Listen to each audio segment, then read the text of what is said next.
우리가 살고 있는 집 주소가 바뀌었다는 것이죠. 정확히 얘기하면 집 주소의 표기가 바뀌게 된 것이죠. 전에 살고 있는 우리 집 주소는 무슨 동이었는데 요새는 어떻게 합니까? 무슨 길 몇 번지. 혹시 여러분들은, 성도님들은 바뀐 집 주소를 알고 계십니까? 아직도 잘 모르시죠? 얼마 전 동아일보를 보니까 동간판 사라진 대치 청담동 아파트 울상이라는 기사가 실렸더라고요.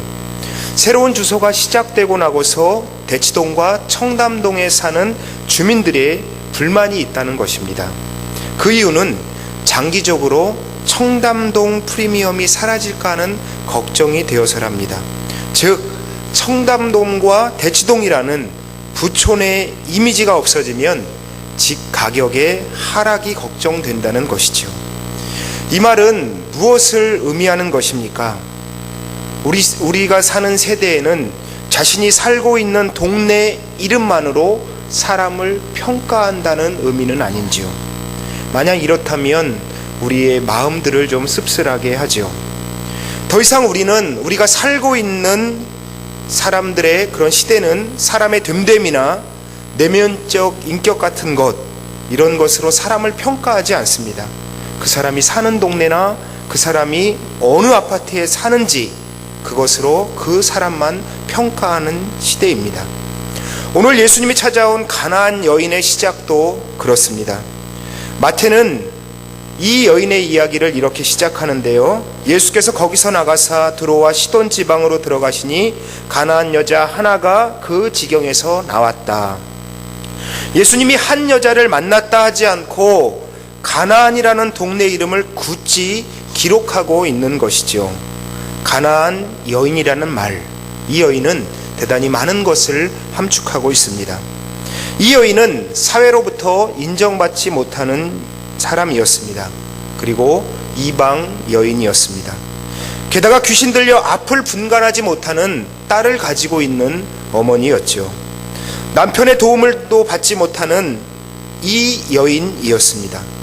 왜냐하면 귀신 들린 딸을 고치기 위해 예수님을 찾아온 그 자리에 당연히 있어야 할 남편이 보이지 않았기 때문입니다. 마가복음 9장을 보면 거기에도 귀신 들린 아들을 데리고 예수님 앞으로 찾아온 사람들이 있었습니다. 그런데 그 예수님을 찾아온 그 사람은 어머니가 아니고 아버지가 직접 아들을 예수님 앞에 데리고 나왔죠. 이것이 아마 당연한 것이었습니다. 그런데 이 여인은 남편이 먼저 죽든지 아니면 남편의 도움을 전혀 받지 못하는 가정의 고난을 혼자 짊어지고 가야 하는 힘겨운 여인이었다는 것을 우리는 알 수 있습니다. 한국여성개발원에서 조사에 의하면 아내가 미취학 어린이를 돌보는 시간은 하루 평균 11시간 36분입니다. 그 반면 남편은 1시간 17분에 불과하다는 것이죠. 직업이 갖고 있는 여성도 전업주부에는 못 미치지만 8시간 40분을 미취학 아동을 돌본다고 해요. 이 여자도 이런 가사에 힘든 그런 고난을 갖고 있었고 인생을 헉헉거리며 살고 있는 것입니다. 그리고 그런 인생의 무게 때문에 금방이라도 쓰러질 지경입니다. 그래서 자신의 귀신 들린 딸을 고쳐보겠다고 예수님께 찾아와 소리를 지릅니다. 다윗의 자손 예수여, 나를 불쌍히 여겨 달라라고 이 여인은 소리를 칩니다. 제발 이 고난에서, 이 지긋지긋한 고난에서 날 좀 구원해 달라는 것이죠. 이 여인은 귀신 들린 딸로 인해 몹시 마음이 상한 어머니였죠. 남편의 위로나 협조가 전혀 없이 홀로 세상을 헤쳐나가야 하는 힘겹고 외로운 여자였습니다. 지치고 상한 마음을 가진 여자였지요. 여러분들도 가족 중에 지병을 갖고 계신 분이 있다면 그 병든 그분으로 인해 집안 분위기가 많이 다르게 된다는 것을 발견합니다. 그리고 특히 치매 들린 노부모님을 집에 모시고 계신다면 그분이 보통 힘든 일이 아니라는 것을 우리는 잘 알고 있죠. 제가 아는 분도 병으로 누워 계신 어머니 수발을 10수년을 하시다가 60이 조금 넘어서 어머니보다 먼저 천국에 가신 분을 알고 있습니다. 그만큼 병든 사람을 수발한다는 일은 쉬운 일이 아니죠. 우리 옛말에 김병에 효자 없다는 이 말은 괜히 나온 말이 아니죠. 그런데 딸이 귀신 들려 천방지축으로 날뛰는 이 어머니 심정은 어떠했겠습니까? 그냥 아무나 잡고 한탄하며 소리 지르며 울고 싶을 심정이었을 것입니다. 여러분 한번 생각해 보십시오. 여러분의 자식이 정신적으로 정상이 아니다. 애가 말도 이상하게 하고 행동도 과격해지고 도저히 엄마 힘으로 어떻게 감당할 분위기가 아니다. 그런데 남편은 제몰라라 한다. 그러면 여러분은 어떻게 하시겠습니까? 누구라도 찾아가서 도움을 청하고 싶어지지 않겠습니까? 그러던 차에 예수님이 자기가 사는 지역으로 들어오신다는 소식을 이 여인을 듣게 됩니다. 아마 예수님이 오셨다는 소식을 듣자마자 집에서 뛰쳐나왔을 것입니다. 그리고 예수님을 향해 소리를 지릅니다. 다윗의 자손 예수여, 나를 좀 불쌍히 여겨주세요. 내 딸이 흉악한 귀신에 들렸습니다. 영어 본문에는 조금 더 우리가 알기 쉽게 표기되어 있는데요. 내 딸이 악한 영에 사로잡혀 내가 너무나 비참한 고생을 하고 있습니다. 라고 이 여인은 예수님 앞에 호소하듯이 한탄하듯이 소리를 지르고 있습니다. 그런데 아주 이상한 일이 벌어집니다. 한쪽에서는 불쌍히 여겨달라는 소리를 지르며 간절히 애걸복걸하고 있는데 예수님은 아무 말씀이 없는 것입니다. 예수님은 대답조차 하지 않으시는 거예요. 그러자 마침내 제자들이 예수님께 말합니다. 예수님, 저 여자 좀 어떻게 해주세요. 안 그러면 계속해서 우리를 쫓아오면 우리를 괴롭히게 할 것입니다. 제자들이 오히려 예수님 앞에 재촉하며 그 상황을, 그 여자를 좀 어떻게 하라고 이야기하죠. 이에 예수님이 대답합니다. 나는 이스라엘에 잃어버린 양 외에는 다른 데로 보내심을 받지 않았다라고 말씀하고 있습니다. 이에 굴하지 않고 가나안 여인이 예수님 앞에 무릎을 꿇습니다. 한글 성경에는 예수님이 절했다 번역되어 있으나 영어 본문에는 가나안 여인이 예수님 앞에 와서 무릎을 꿇었다라고 되어 있습니다. 예수님께 그 여인은 무릎을 꿇습니다. 절박한 어머니의 모습으로 예수님 앞에 자신의 딸을 고쳐달라고 이야기합니다. 그리고 예수님 앞에 간절히 이야기를 합니다. 도와주세요, 주님. 그런데 이에 대한 예수님의 대답은 더욱더 냉정합니다. 자녀의 떡을 취하여 개들에게 던짐이 마땅치 않다. 너무나 기가 막힌 말씀을 예수님은 하고 계시는 것입니다. 전혀 예수님답지 않은 말씀을 하고 계시는 것이죠. 이 여인의 그런 간절함을 도와주시는 것이 아니라 이 여인을 아예 괴취급해버리는 거예요.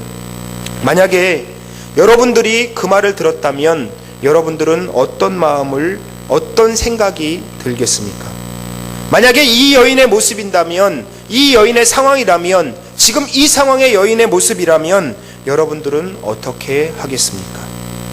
나는 자존심도 버리고 부끄러움도 버리고 도움을 청하고 있는데 면전에서 모욕적인 말을 들었을 때 저 같으면 이렇게 할 것입니다. 그래, 싫으면 관둬 라고 하면서 씩씩하게 문을 박차고 그 자리를 벗어났을 것입니다. 이쯤 되면 예수님의 반응이 너무 냉담하다고 우리는 생각되지 않습니까? 그런데 이어지는 가나안 여인의 고백은 더 기가 막힌 말을 이 여인은 합니다. 맞습니다, 주님. 저는 개 같은 여자입니다. 여기서 여인이 말할 때 사용한 개라는 단어는 원문을 살펴보면 더욱더 기가 막힌데요. 퀴나리온이라는 말, 즉 파피, 큰 개가 아니라 아주 작은 개, 강아지라고 자신을 예수님 앞에 이야기하고 있는 것입니다. 괴 취급을 하시는 예수님의 말씀에 상처를 받거나 분노하기는커녕 이 여인은 자기 자신을 더욱더 낮추고 있는 것입니다. 정말 보통 사람으로는 쉽지 않는 대답을 합니다. 예수님, 맞습니다. 저는 강아지입니다. 그러나 강아지도 주인의 상에서 떨어지는 부스러기를 먹지 않습니까? 여러분, 만약에 여러분들이 예수님과 이 가나안 여인의 만남을 목격했다고 한번 생각해 보십시오. 그러면 이 여자를 두둔하며 누구도 이 여자의 편에 서 있을 것입니다. 오직 하나님의 긍휼을 바라보면서 예수님 앞에 몸과 마음을 한없이 낮추어 버린 무릎 꿇는 이 여자의 손을 번쩍 들어주고 싶은 마음이 우리 가운데 생길 것입니다. 우리는 여기서 예수님이 이방 땅인 두로와 시돈 지방에 오시기 전에 무슨 일이 있었는지를 한번 살펴볼 필요가 있습니다. 마태복음 15장을 시작하고 있는 이야기를 살펴보면 예수님께서 예루살렘에서 온 최고의 지성인들을 만나고 계시는데요. 그때 당시 이스라엘을 대표하고 있는 지성인들은 바리새인들과 서기관들과 그리고 사두개인들이었습니다. 그 중에서도 예루살렘에 거주지를 두고 있는 바리새인들과 서기관들은 아주 특별한 사람들이었습니다. 우리나라로 말하면 강남에 살고 있는 사람들, 특별히 타워팰리스에 사는 사람들, 아마 이런 사람들 같았을 거예요. 그것도 고층에 사는 사람들. 타워팰리스에 사는 사람도 아이들도 의기양양한 아이들이 있답니다. 엘리베이터를 탔을 때 어디 버튼을 누르는 아이들이요? 고층을 누르는 아이들은 의기양양하다고 합니다. 예루살렘은 명품 아파트가 있었고 세련된 지식인들이 있고 새로운 정보와 지식이 제일 먼저 들어오는 도시 중의 도시였습니다. 그것에 거주지를 두고 있는 바리새인들과 서기관들은 최고의 학벌과 그리고 부를 가진 자들이었죠. 다시 이야기하면 그들은 아무것도 부러울 것이 없는, 그리고 모든 것을 가진 사람들이었습니다. 그런데 그들이 예루살렘으로부터 예수님을 찾아와 한다는 말은 고작 이런 말이었습니다. 당신의 제자들이 어찌하여 장로들의 유전을 범합니까? 당신의 제자들은 떡 먹을 때 왜 손을 씻지 않고 더러운 손으로 떡을 먹습니까? 하는 아주 황당한 말을 하게 됩니다.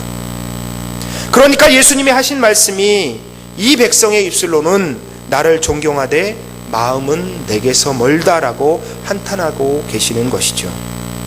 예수님을 찾아온 이 두 부류의 사람들이 얼마나 대조적입니까?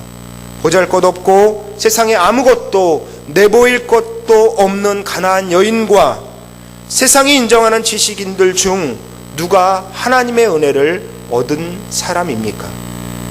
하나님은 찢어진 심령으로 하나님의 은혜를 사모하는 자에게 긍휼을 베풀어 주십니다.